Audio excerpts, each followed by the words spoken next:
So I'm incredibly pleased to launch this series with one of my personal heroes, Professor Jim McCloskey from the University of California, Santa Cruz.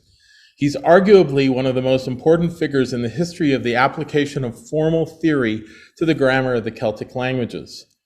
He's also a personal hero. He perhaps was one of the greatest influences on my own research and career. For many years, I worked exclusively on Irish. Now I work on Scottish Gaelic, but it was him who really, his early work really influenced how I thought about things. He was also my postdoctoral supervisor back in the dark ages. Jim did his undergraduate work at UCD, University College Dublin, on the phonology of Old Irish, and he actually did very important work that influenced a lot of syntactic understanding of the syntax of the Old Irish verb complex. He did his PhD at Texas under Lee Baker with an incredibly influential dissertation that is still one of the classic works on cyclicity and resumption. Today, we still look at that, that very early work of his when we think about things like phases and other cyclic phenomena. After UT Austin, he did a postdoc at the Dublin Institute for Advanced Studies and at Stanford, and he had visiting positions at MIT and San Diego, but he's been teaching at University of California, Santa Cruz since 1988. He's now a research professor, which I take to mean he's stepped away from teaching for a little while. I can't believe it will be forever. But since 1988, his work on Irish, Old Irish, and non-standard varieties of English have really had a profound impact on everything from ellipsis to agreement to DP movement, subjecthood, objecthood, small clauses, raising, sluicing, copular, and now copular clauses. He's also a passionate advocate for having formal linguists address issues of language endangerment and revival. So I'd like to ask you to welcome Professor Jim McCloskey, who's going to be talking to us about verbless clauses in Irish. Far too generous as always, Andrew. Thank you for organizing this, especially. So I need to signal to you when we advance the slides. Is that correct? Yeah, you could just say it. If I do, all right, forward, please. It's going to get tedious. And forward. I'll figure out how to do that. Okay. There you go. Yeah, so one of the very few pleasant things about the recent pandemic is that I've managed to work with some of the best language consultants I've ever worked with. And they deserve all the thanks in the world for helping me with the stuff I'm about to talk to you about. Next slide. I have a couple of different purposes today. Some of them have to do with the particularities of Irish, and some of them are much more general. I had a traumatic experience in my first Irish class at school. I had a teacher who said to us on the first day, the hardest thing in all of Irish grammar is the copula, so we're going to start there. And that was not a pleasant experience. And as a result of that kind of personal trauma, I've stayed away, actually, from working on the so-called copula. But I've overcome that trauma. I've come to terms with it, and I've been thinking about, with the friends I just mentioned a few moments ago, about the Verbless clauses in Irish quite a lot. So I want to talk about that. And I want to give a sense initially for how broad and deep the landscape of Verbless clauses actually is, because I think that has been sort of underestimated in the work we've done. We've been very lucky in that the topic of copular clauses or Verbless clauses has attracted some of the best syntactic minds we have.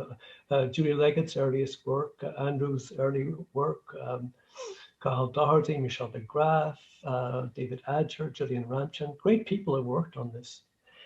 But I think there's been a focus on one subtype that's actually a minority subtype. I want to refocus, and I think that refocusing will have interesting consequences. So I want to do that. I want to correct some inaccurate claims in the research record made by me, especially. And then I want to look at the syntax of Verbless clauses. I want to look at their semantics. I want to try to understand better how we should understand the relations, syntactic and semantic, between verbless and verbal clauses. And I'm going to use verbless clauses throughout in this talk because I think calling them copular clauses narrows our focus in an unhelpful way. There are big theoretical implications here, as we'll see as we work our way through. A lot of them are semantic, having to do with modality, having to do with personal taste predicates, having to do with attitude predicates, and having to do with predicates of personal taste. All huge issues in current, some of the best and most demanding work in current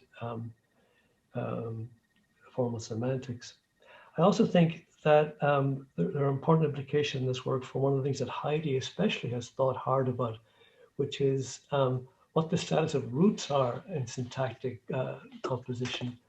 Are they the fundamental drivers of syntactic and semantic composition, or are they, as they are semantically in the Neo-Davidsonian tradition, kind of add-ons, almost adjunct-like add-ons? So if you could go forward, Andrew, please. Here is a rough inventory of the clause types of the Irish language. There are finite VSO clauses, like in 1. If you told me that I didn't finish my dinner. There are finite verbless clauses, like in 2, whose topmost fact is causal, gurnarlish, gurmarachele. That's a sequence of 3 verbless clauses. The top one is headed by an adjective. The middle one is headed probably by a noun. And the bottommost one is headed by a preposition. And there are non-finite clauses, which are never verb initial, or always verb medial, like in 3. She asked them never to leave home. There's a very interesting gap. There's no such thing as a non-finite copula clause or non-finite verbless clause. And then there are small clauses. So in the larger scheme of things, I want to see where the type in 2, the finite verbless clauses, fit in the scheme of things internal to Irish and in syntactic theory. So if we could go forward again, we focus now on the various subtypes of verbless clauses. That's a rich landscape. I think it's a landscape whose richness and diversity has been underestimated. There are many adjectival clauses, like in 5, behuirid gemollisach naro follerbit topsy, was short, was clear that Topsy had no mood to fight. It was soon clear that Topsy was no mood to fight. So what an adverb in English soon here is an adjective in a verbless clause, which takes a clausal complement itself. Many nouns appear in the structure, like in 2, masak windich and miano. If ability to you, do that, if you can do that. There's a smaller group of preposition-headed ones. Then there are the actual copula clauses, like 8 is Canada eifachtuchi. And finally, clefts 2, of course, build on the syntax. So in 9, you have clefting of a progressive verb phrase, much like if it's making fun of me, you are. So someday when we have a grand unified theory of everything syntactic and semantic, all of these will fall under a common understanding. We're very, very far indeed, of course, from that role. But I want to, in this talk, resurrect or correct the imbalance I see in earlier work by having nothing at all to say about the copula type in 8. They will hardly come up in this talk at all, and focus especially on 5 and 6, the types, the adjective-headed type and the noun-headed type. And I want to do this in part because I think these are, I had a suspicion that these are the most frequent types. And to confirm that suspicion, I did a little bit of counting. If you go forward, look at the tables in the next slide. These are a count of the various clause types that I made by taking a group of texts of roughly the same size for 3 speakers from each of the main dialects. And you see I counted the verbal VSO clauses, the true copular clauses, the verbless noun clauses, the verbless adjective clauses, the verbless prepositional clauses, and the neglects. Notice that for all of the dialects, the vastly more frequent type is the verbless adjective type. In fact, I think that the verbless adjective and the verbless nominal type are so similar, we should treat them as the same. And when we look at the count where we put those together on the next slide, you see that there's a very large difference in the productivity and frequency of the copular type, just 73 for Connacht, but 216 for the verbless adjectival and nominal type. For Connacht is 3 times the frequency. For Munster, similarly, 3 times the frequency. So if we don't pay full attention to these two subtypes of verbless clause or copular clause, we are not paying attention to the quantity of data that most shapes the outcome for children learning the language, to the extent they still are. Okay, so I will focus then on the adjectival and the nominal type, and I want to understand its syntax, I want to understand its semantics, I want to understand how it relates to verbal clauses, VSO clauses, and then I want to try and figure out what some of the theoretical implications are from that investigation, and they're considerable.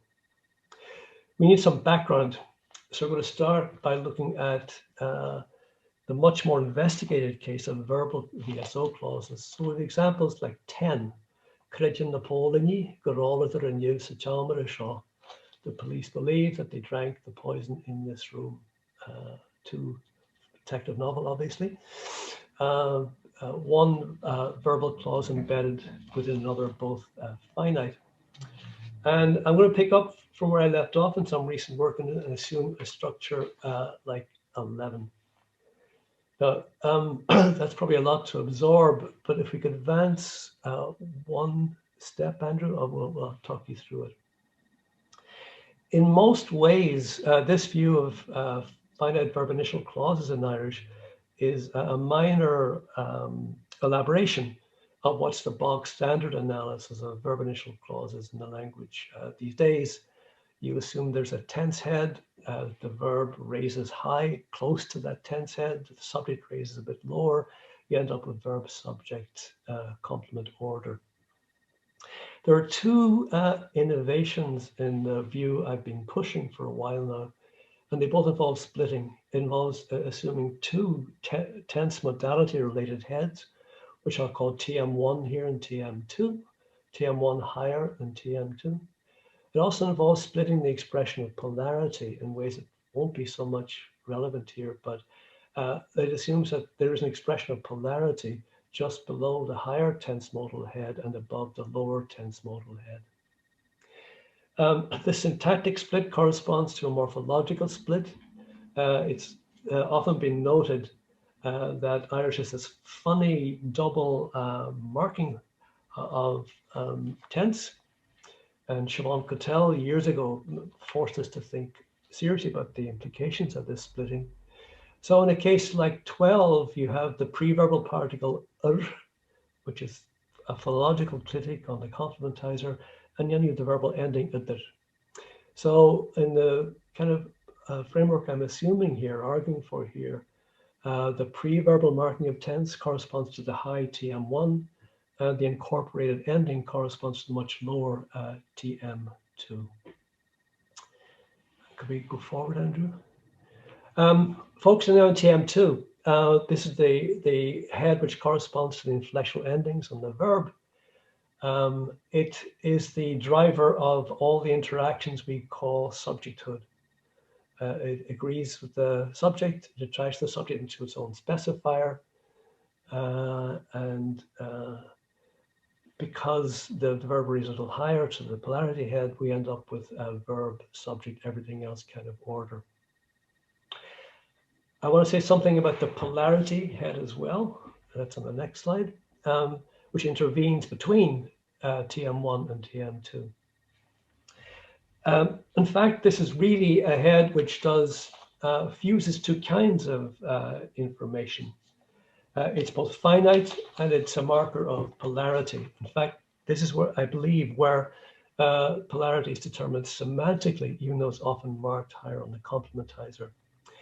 Its status of this head as a polarity marker is important for many purposes, but not for the purposes of this talk.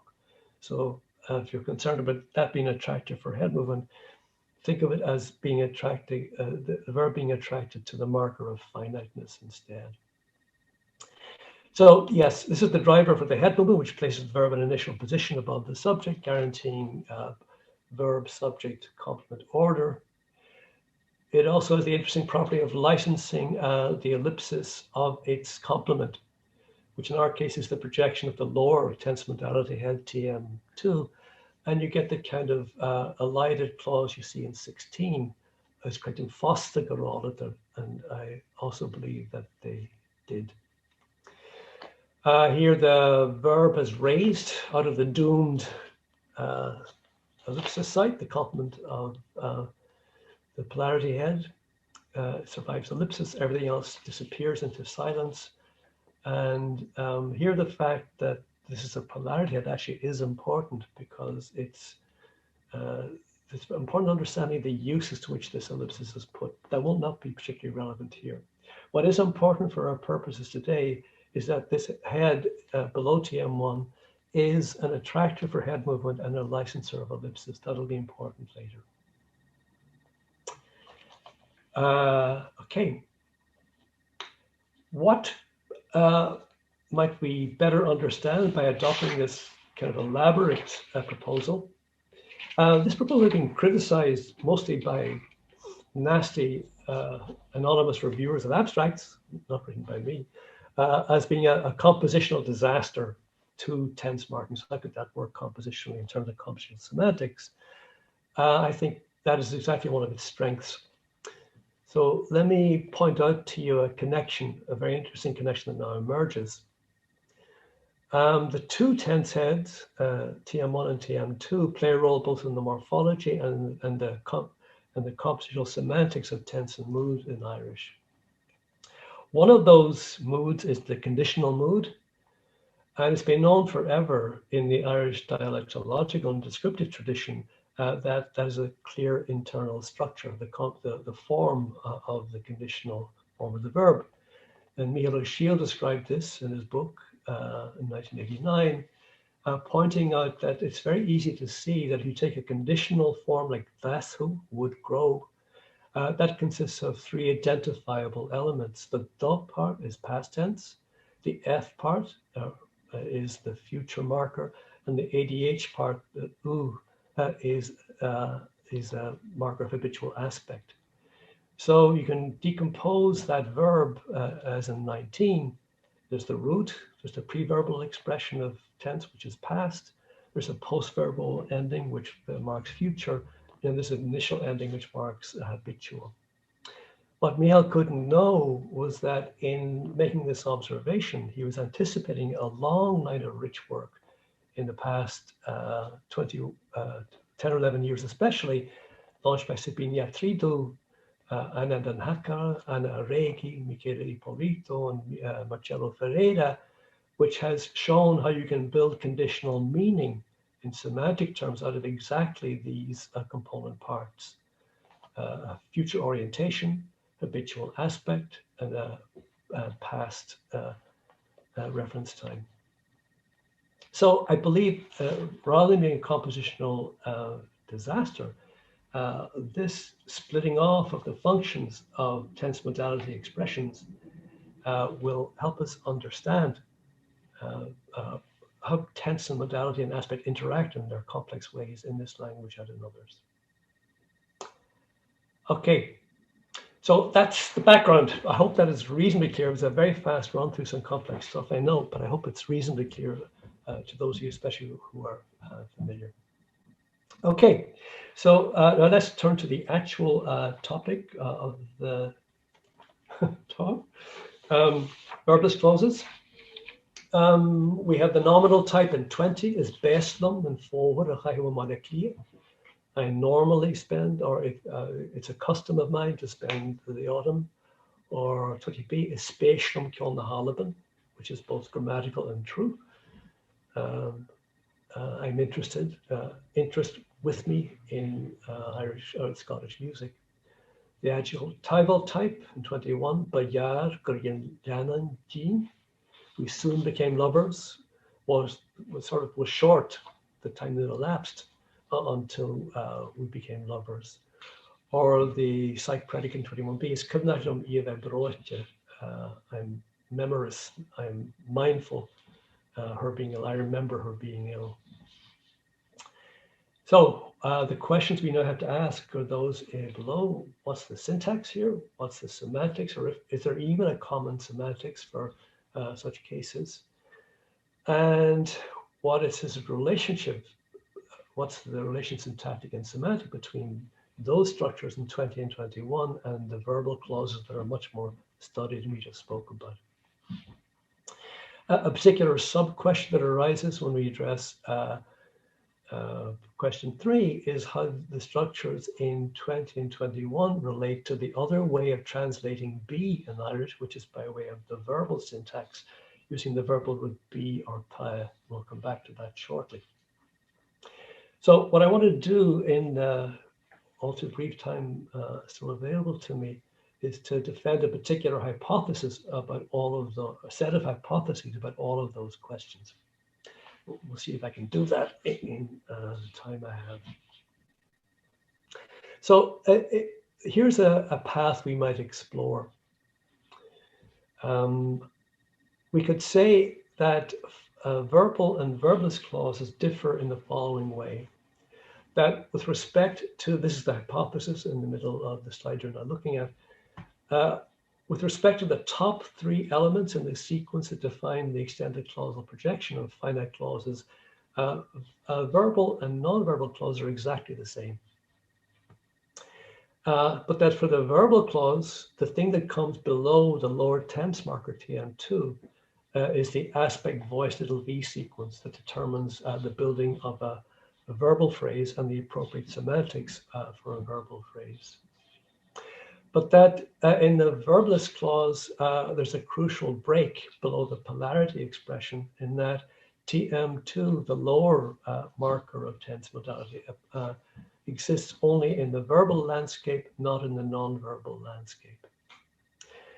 Now we need to say then that's so we say that they have in common the top 3 points in the sequence, and then they differ below that point. So it's kind of a branching below polarity. You either go in the verbal direction with TM2 or you go in the non-verbal direction with something I haven't spoken to you about yet. And so in that view, verbal and verbless clauses would be closely related. They share important elements of the inflectional spine, but they differ in the kinds of argument domains that define their first phase syntax in Julian Ramchand's sense. The final part of this set of hypotheses is that the copula then must be one of TM1C or polarity. I want to say it's TM1, the high expression of tense and polarity, tense and modality. And the evidence for that comes from a lot of different sources. It's basically presupposed that truth of the 5th bullet point there in the slide you're looking at is basically presupposed in the rich descriptive and dialectological tradition that we can draw on from Irish. And that's especially true of the work of Guillermo Duché, who has a whole sequence of papers and books looking at these matters. And all of that work depends on the assumption, the success of that work depends on the assumption that the pre-verbal tense markers and the copula are basically the same thing, because it depends on the understanding it provides of certain diachronic shifts that have taken place and are taking place on those 2 sets of elements, the pre-verbal tense markings, TM1 in our terms, being the same thing as the copula. So I propose to take that seriously. It also, I think, helps us understand what can be expressed and what cannot be expressed in the 2 types of clauses, verbal and non-verbal. There's enormous morphological and dialectal variation in form in the copula, but the pattern that runs through all this model of variability and variation is very clear. There's one type of forms that are ambiguous between being present and future. You see that in 22. is jacket onativ and way, it's hard to remain outside, which could either be sort of nomic or a simple present. But in 22b, which is from Tomás de Walder's book, is jacket onativ and way and he had chat in ille. The same form of the copulate, but it's clearly future in its intended interpretation. It will be hard to remain outside next week. So those sets of forms are ambiguously or vaguely present and future. The other set of forms are similar. They're ambiguously or vaguely either past or conditional. And you see that in 28, where we have the adjective nice, which takes a small clause complement. In 23, Biyaslam Kashlahajan was nice with me, us being by the lakeside. And that can mean either I liked it when we were by the lakeside, or I would like it if we were by the lakeside. So the ba there can either be past or conditional mood. Now, those are exactly the same distinctions that are made in the preverbal tense expressions, TM1. The D you see in 24a is past, dana samui, I stayed outside. But the same D in 24b is conditional, dan hinyamui, I would stay outside. And I think we want to understand this by saying that the ambiguity is inherent in the higher TM1 elements.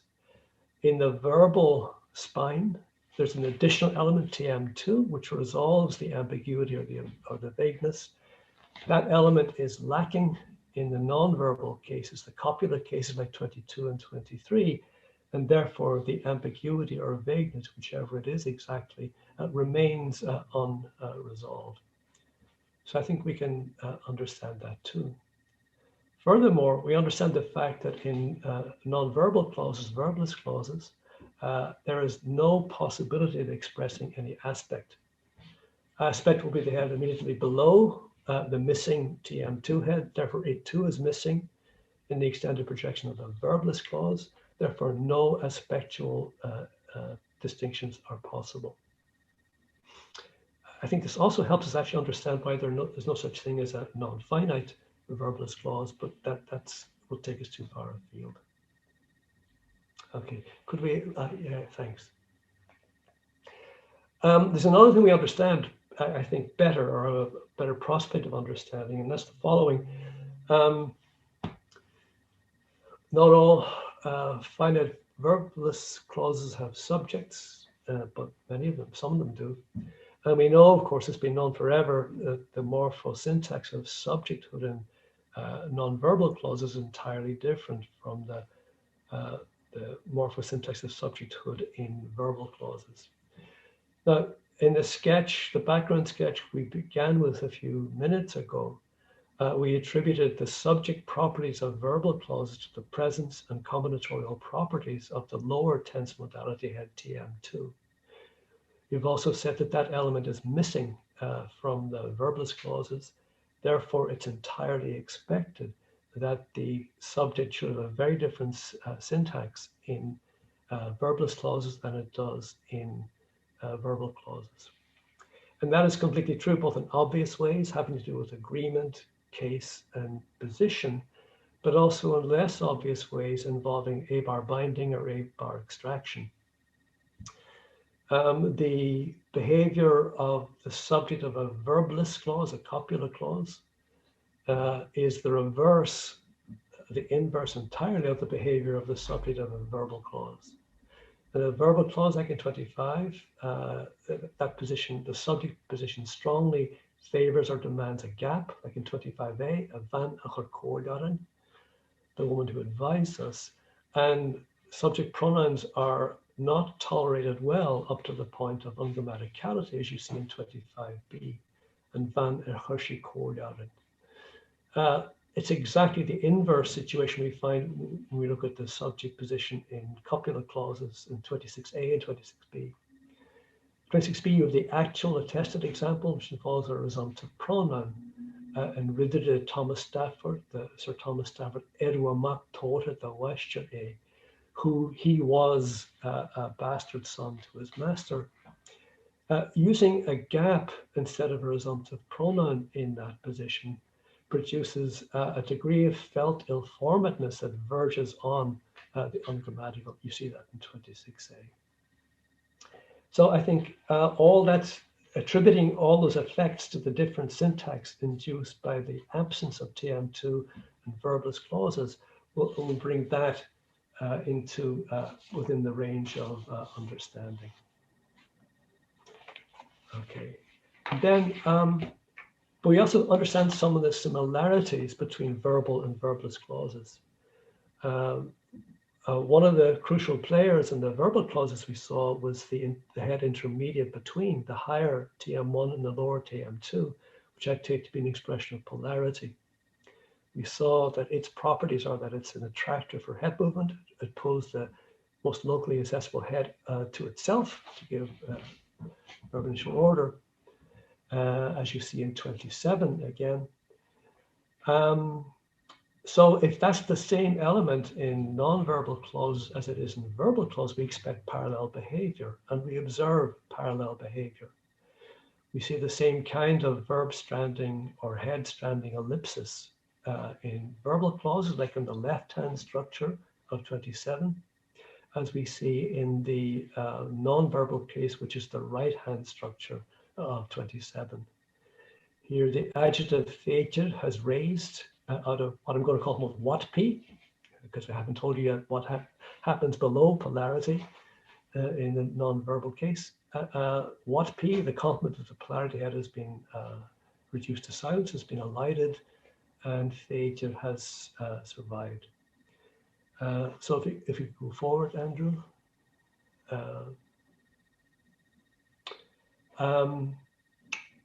All of the types of non-verbal clauses show this kind of ellipsis. You see that for the adjective case in 28, we see it for the nine case, so the nominal case in 29, the mian me fosu, this mian, do you want to marry me? I do, where only the noun survives the ellipsis in 29. You see it for prepositions, and marachela ied, are they the same? Ismal, they are, or only the preposition survives ellipsis. Prepositions undergo head movement and survive ellipsis if and only if they're bimoraic, incidentally. It's also what you see in the pronouns of copular clauses in like 31, and tu and tifika shinshadaf. Are you the senior officer? It's me, I am. There, the pronoun being simultaneously minimal and maximal has raised up and survived the ellipsis. So there's much, much more to say about all of this. But what I think if we have a good prospect of understanding the ways in which the non-verbal and the verbal clauses behave under the ellipsis patterns they show, given the hypothesis we're here exploring. And there are two final points I'd like to make, if you could move forward, Andrew. What does it mean I'd say that Irish is a predicate initial language? Well, it's because of the presence and activity of this polarity head between TM1 and TM2. It's high, it attracts heads into itself. And in verbal clauses, the thing that's attracted happens to be a verb, and in non-verbal clauses, it happens to be whatever it finds in the next level down, adjectives or nouns or prepositions or pronouns. But the fundamental syntactic mechanisms are the same. There's another point I'd like to make on that, and this is the final one. On the point of view we're exploring here, the difference between verbal and verbless clause is made relatively low in the extended projection, the third step down, the third element in the sequence. That means at the top of the projection, at the C level, you cannot tell the difference between a finite verbal clause and a finite non-verbal clause. That information about whether you're going to be a verbal clause or a verbless clause is not exposed at the top of the extended projection, therefore is not available for external selectors. That means that we expect, if this approach is on the right track, that you should not see a case where any predicate or any other functional head would actively select a finite verbal clause or verbless clause as opposed to the other. And that corresponds to observation as well, I believe. Okay, so these are the reasons why I believe that this is not such a view of the what's common and what's absent, or what's different, sorry, between finite verbal and finite verbless clauses. So we have the structures in 32 for verbless clauses. The polarity expression raises the head of the argument domain, or one of the heads in the argument domain, the most accessible head in the argument domain, into itself. And then we need to understand, well, what does happen below the polarity? And now some very hard questions arise. So forward, Andrew, please. Forward twice, actually. Next. What about the semantics? See how much I can do this in the 10 minutes I'm going to give myself. A proposal frequently made is that the verbless clauses, copular clauses, do have a semantic characteristic which distinguishes them from at least many of their non-verbal cousins, or their verbal cousins, excuse me. And that is that the non-verbal predications in Irish, but also in Scotch Gaelic, express individual level predications. And that's sometimes, but not always, paired with an additional assumption that the other way of expressing or translating be in Irish, namely with the verb ta or be, expresses only in stage level predications. I've endorsed both of those claims in different places, and they're both wrong. I want to show you why they're wrong. So I will humiliate myself on the next slide. I don't mind being wrong. We're always, wrong all the time, but I hate being stupidly wrong. In this case, I was stupidly wrong because Julian Ramchand had already shown us in 1996 that it is perfectly possible to have individual level predicates with the verbal be. So you see that in 33. Tashirua is completely routine. She is red-haired. Or to Frankisheki, she knows French, the classic individual level predicates.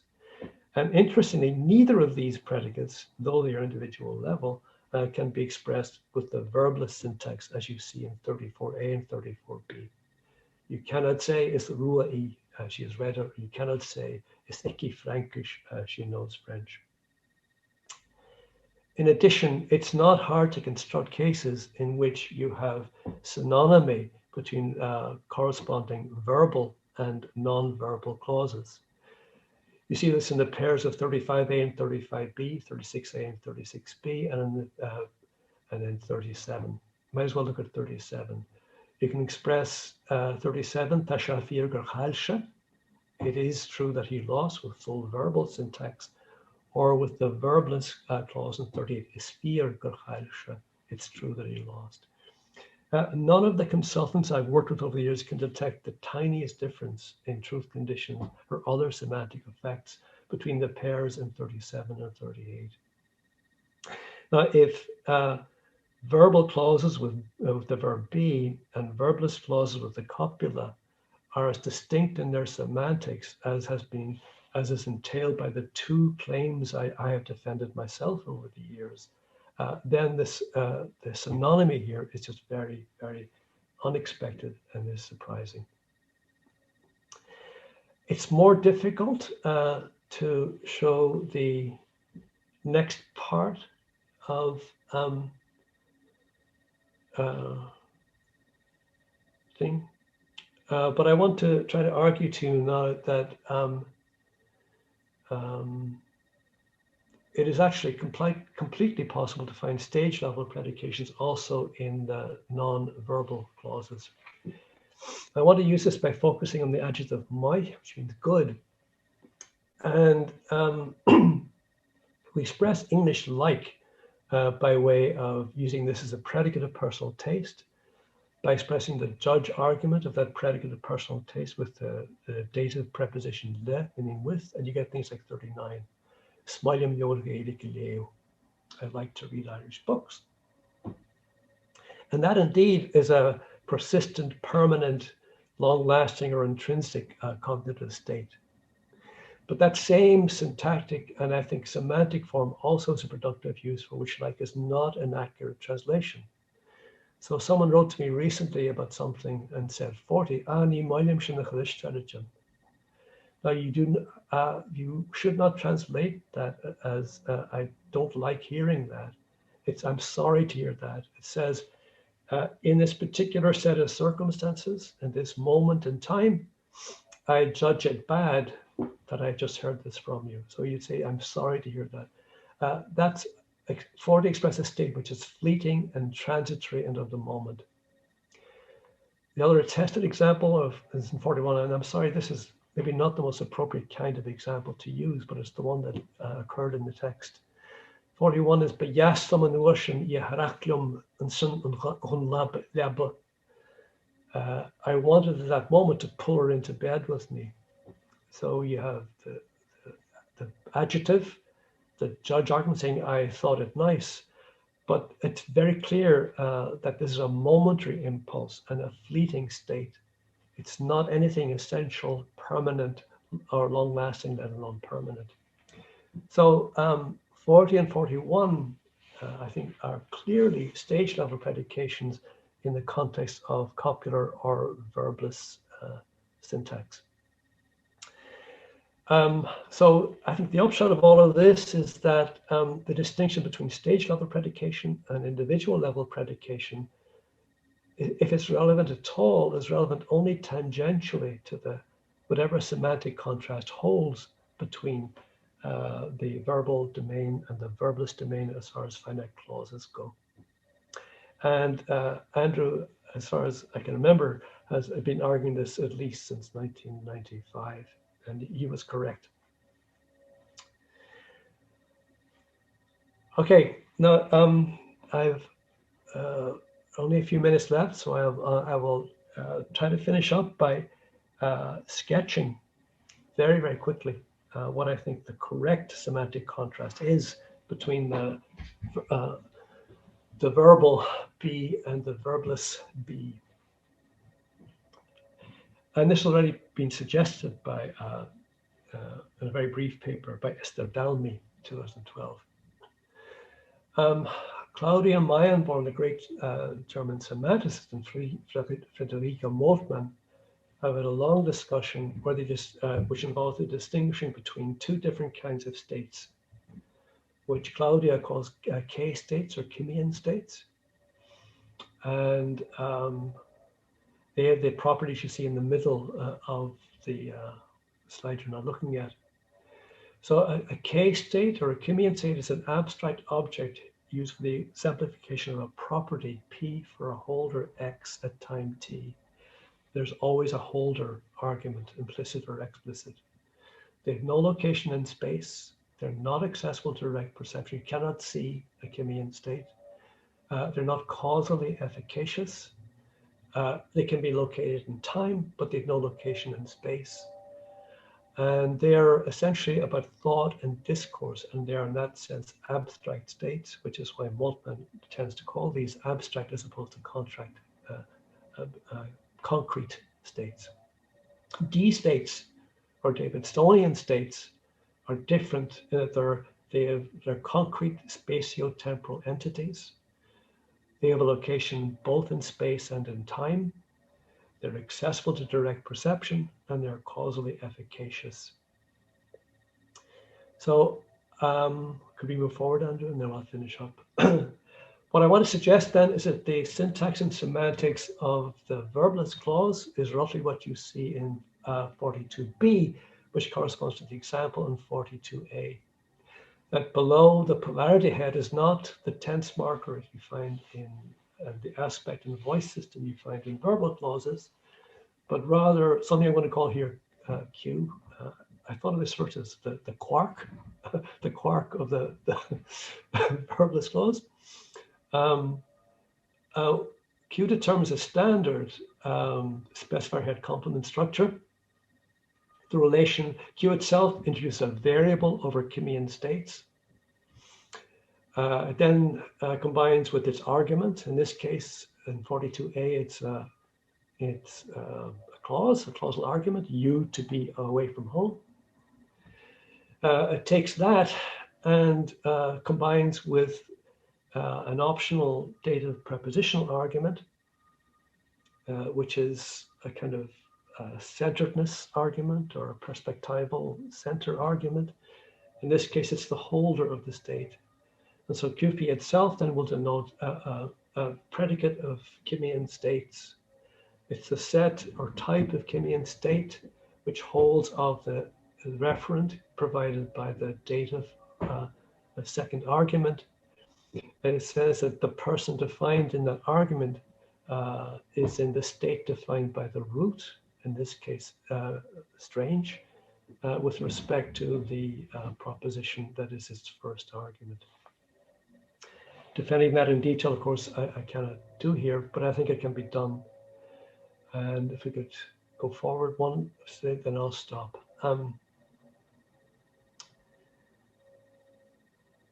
The final thing I'd like to stress, there are two things I'd like to stress in the -3 minutes available to me. On this view, then, the main difference between the verb to be and its verbal syntax and the copula TM1 in its verbless context is that the meanings provided by the verbal case in the verb to be are a proper superset of the meanings expressible by means of the verbless syntax.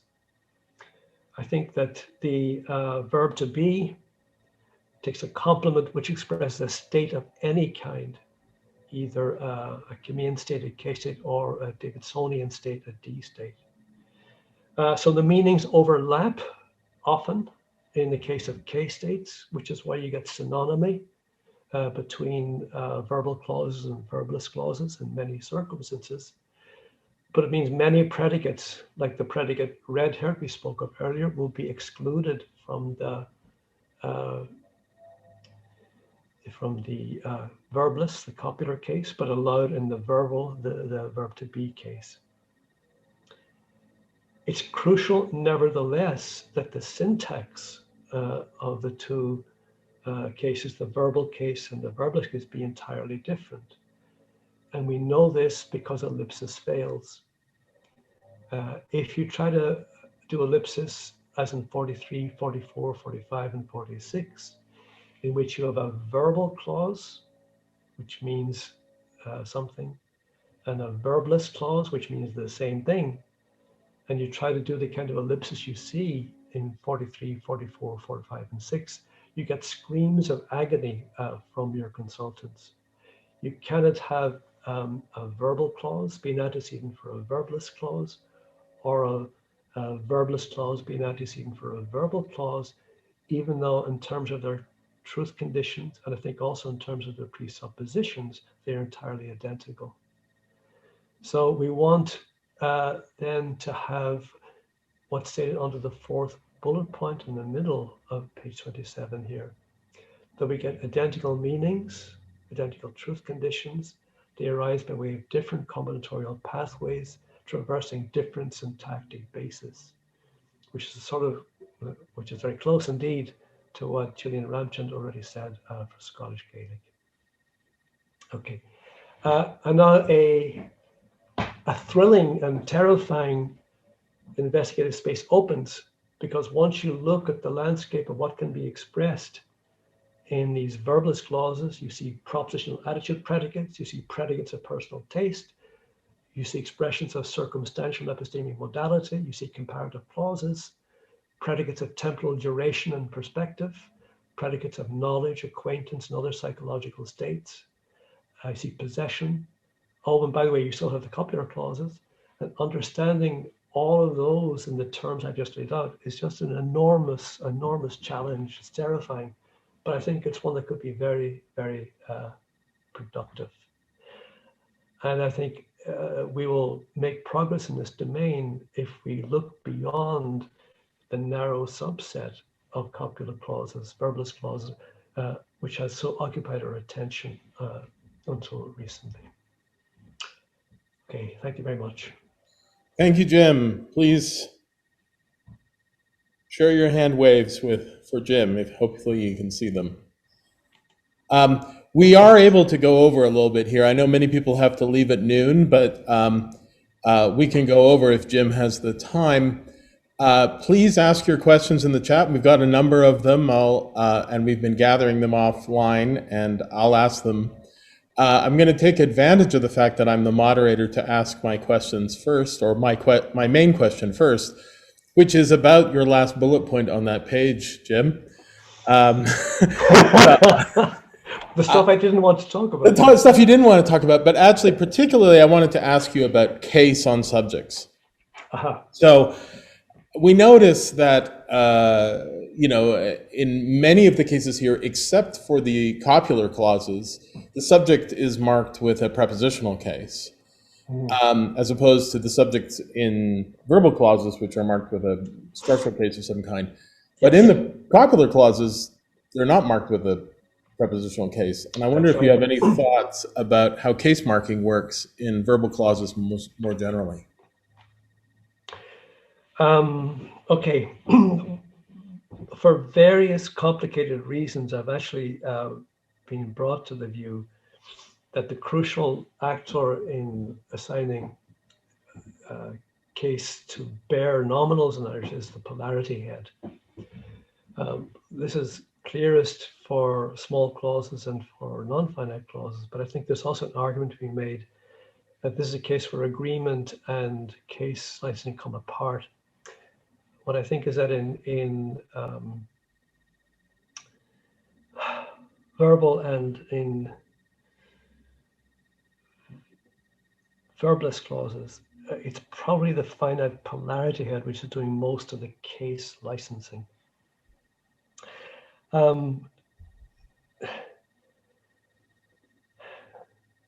But as you know, that the whole topic of whether there really is a subject or nominative accusative distinction in Irish is very fraught. That the formal differences are very, very slight.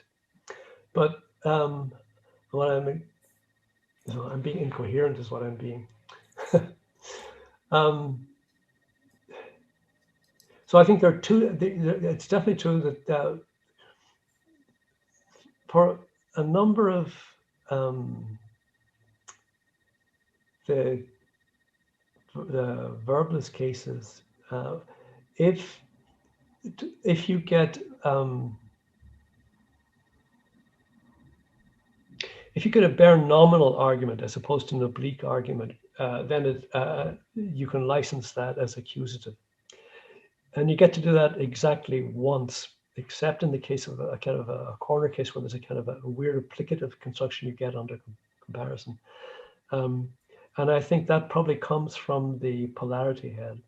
I strongly suspect that the same polarity head is assigning case in the verbal clause, and that the single morphological difference between so-called nominative and so-called accusative is what the traditional grammarians have always said, that it has to do with contiguity to the finite verb. So that's not a very coherent answer, I know, but my thinking about it is at the moment not very coherent. Is there a way you could maybe make more particular the question you're trying to get at? No, that's a great answer. Well, it was not, but thank you for saying it. No, it's helpful. It's a puzzle we all struggle with. How to deal with those prepositional case marking, as far as I'm concerned, in general. Well, the prepositional phrases that turn up in the verbless clauses of the various types, they're always quote unquote dative. It's always either, or almost always either le or do, which are the two dative marking prepositions in the language.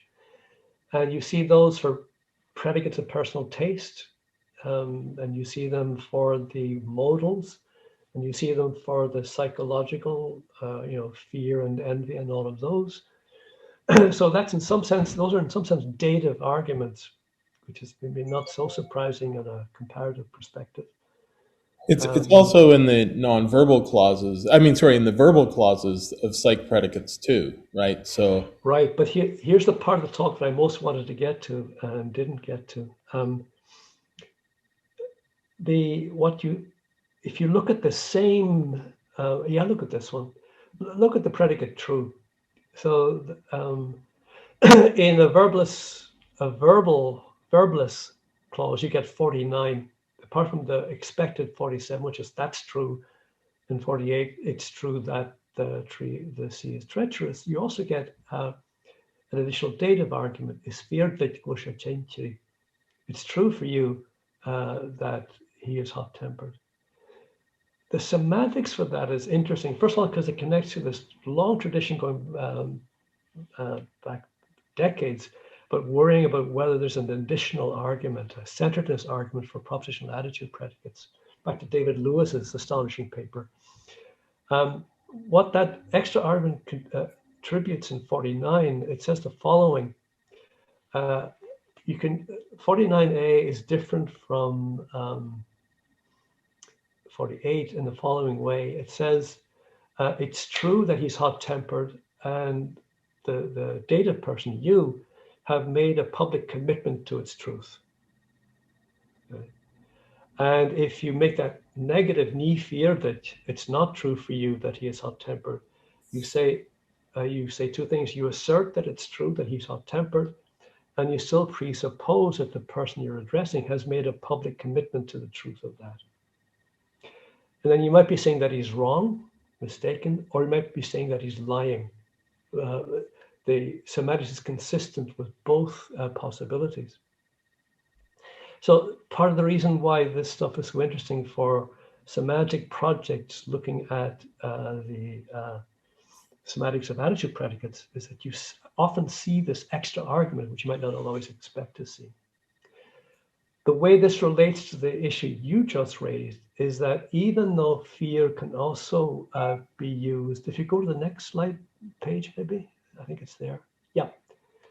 You can say, Tasha fear, it's true that he's hot-tempered. You absolutely cannot say it is true for you with the verbal syntax. So the selectional properties of these adjectives are entirely different in the non-verbal domain than they are in the verbal domain. That's true for predicates of personal taste as well. You can productively and completely freely express the judge argument of a predicate of personal taste, like good or bad or sweet or whatever, by using a dative preposition. It's the with preposition in that case. You say, is sweet with me, that situation. I find it sweet. You can do that with the copular clause, with the verbless clause. You absolutely cannot do it in the domain of the verbal clause. So for all these cases, it's not the adjective which is doing the selecting. It's not the root that's doing the selection. It's the abstract functional infrastructure to which that root attaches.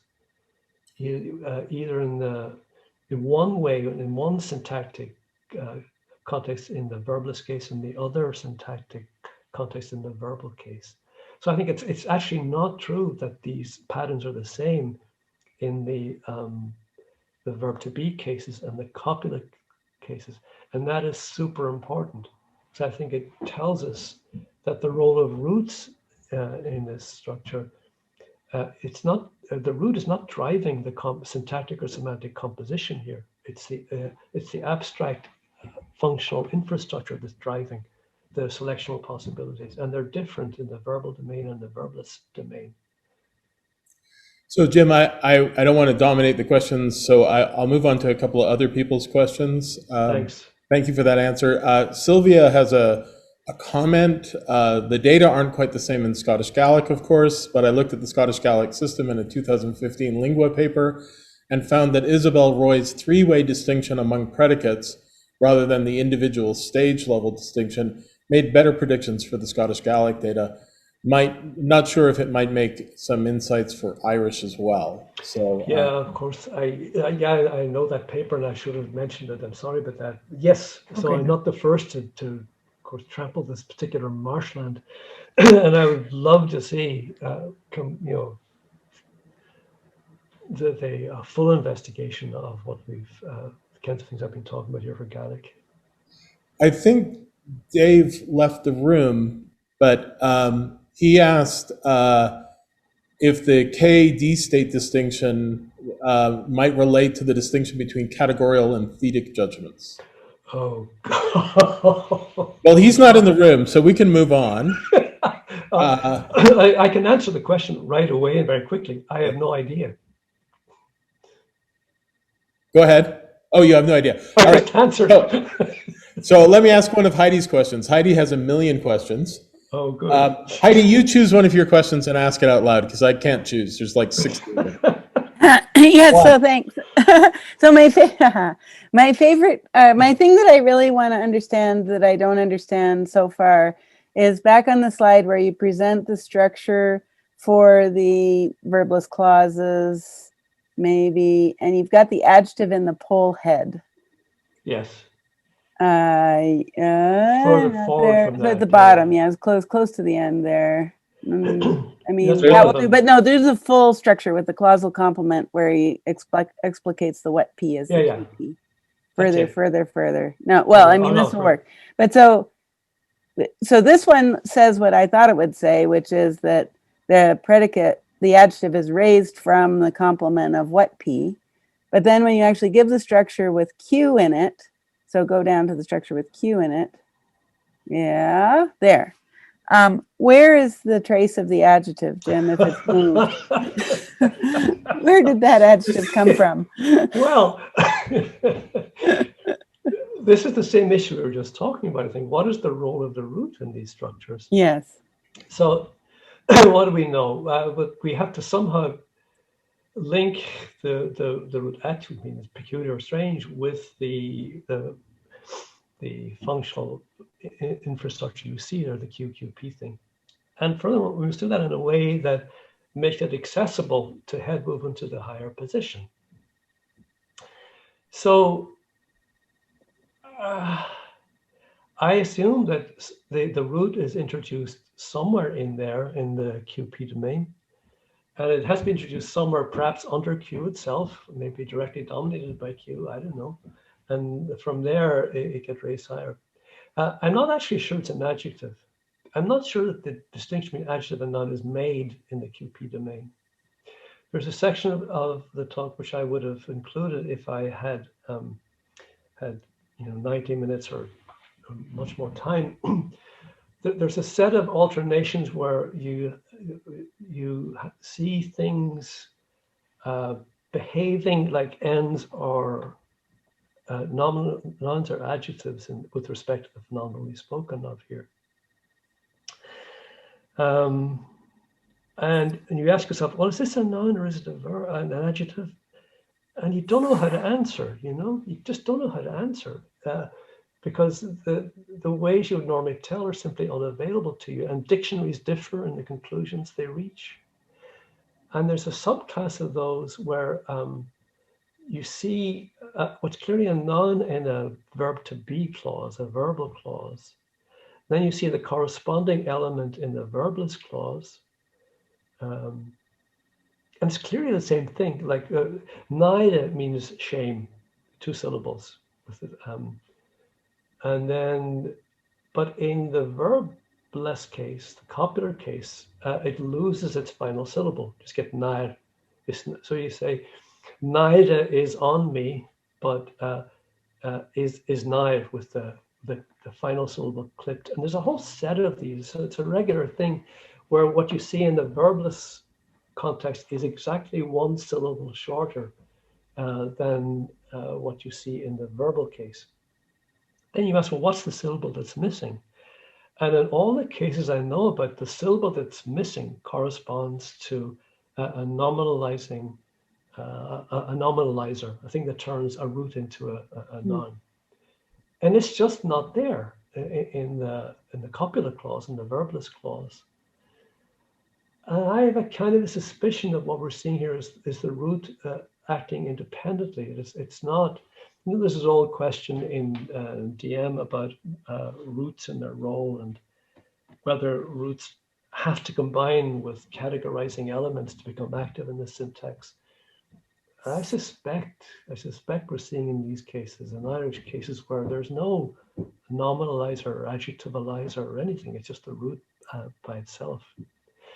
So Dave actually has an important follow-up Okay. If I can interject. Dave asked a question whether you can ever modify those nonverbal items you have in the polarity phrase. And I know in Scottish Gaelic you can say, is firma adjective, it's very blah, blah, blah that I have, it's farma holam, meaning I want it a lot.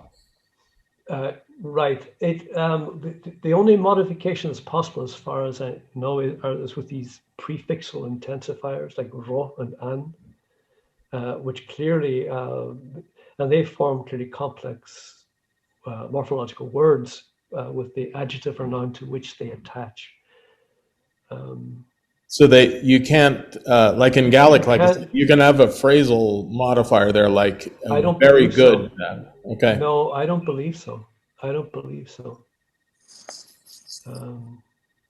Heidi, did I succeed in answering your question at all? Yes, in that I understand that there is a trace down there somewhere, but we don't know where. So that's good. That's what I said. That's what I said. Yes. And it's very interesting that the nominalizers have to be absent. That's really, really interesting. We have time for one more question. Thank you, Heidi. Heidi has many more questions that we will send to you, Jim. Oh, great. No, I mean that. This is great. So Ryan has a follow-up question. He's wondering if the predicates allow the so-called subjectless presuppositions of Bale 2007. He argued that again can modify a constituent, leaving out the agent argument. So John, you know what? Ryan, are you there? Unmute. I am here, yeah. Thanks, this was all really interesting. So my first question was actually, if I followed the kind of discussion of the Verbless clauses as commune states, the Q head seemed to behave kind of like voice does for Kratzer, in that as the voice head introduces the agent role, you could see Q as kind of introducing the holder role. Do I have that generally right? Absolutely. And, some of if you look at the work, there's all this work being done now about degree and comparative expressions, and appeals to states of this type. And a lot of that work assumes that there's a voice head which introduces states and arguments like that. Yes. So yes. That's a very coherent way of looking at it. Right. And so I guess my ultimate question here, it concerns something about the syntax. So the kind of interaction with the syntax and semantics. So there was this work by Bale that argued that again can modify something kind of below the agent argument. So you can say things like John kicked the dishwasher, then Mary kicked it again. So where you swap out the agent. Sure. But Bale found that if you tried this with states, it doesn't work very well. So like John. Oh, that's Mary, right. Yeah. And he fell out of love with her, and then Bill loved her again. I was wondering what the consequences for this kind of structure would be. That's really fascinating. I have not asked the question. So I am not in a position to answer it, but I'm very grateful to you for pointing me in that direction, because that could be a really fascinating investigation. I agree.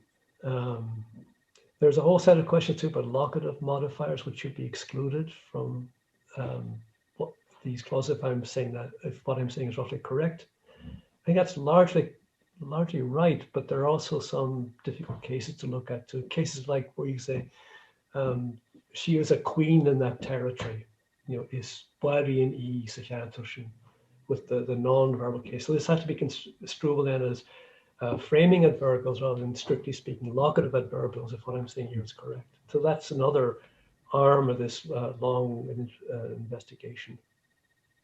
Yeah, thank you. Thank you. Let's let Jim have a break, but we will, from all our intense questioning, but thank you to everyone who came. I see people from around the world. That's really thrilling. I'm so glad you could join us here in Arizona. And thank you, Jim, for launching our talk series with a really provocative and interesting talk. Our plan is, when the speakers agree, to post these videos and, if Jim agrees, his materials on our FACL website so you can follow up. And like I said, we will be sharing our questions with him. So let's thank Jim and thank you all. Thank you all. I really appreciate the opportunity to be in Tucson, in a Kimian state in Tucson. That's great. All right. Thank you very much, everyone. Jim, if you'll stay on for just a minute while other people leave, we'll just wrap up. Fair enough. Thanks.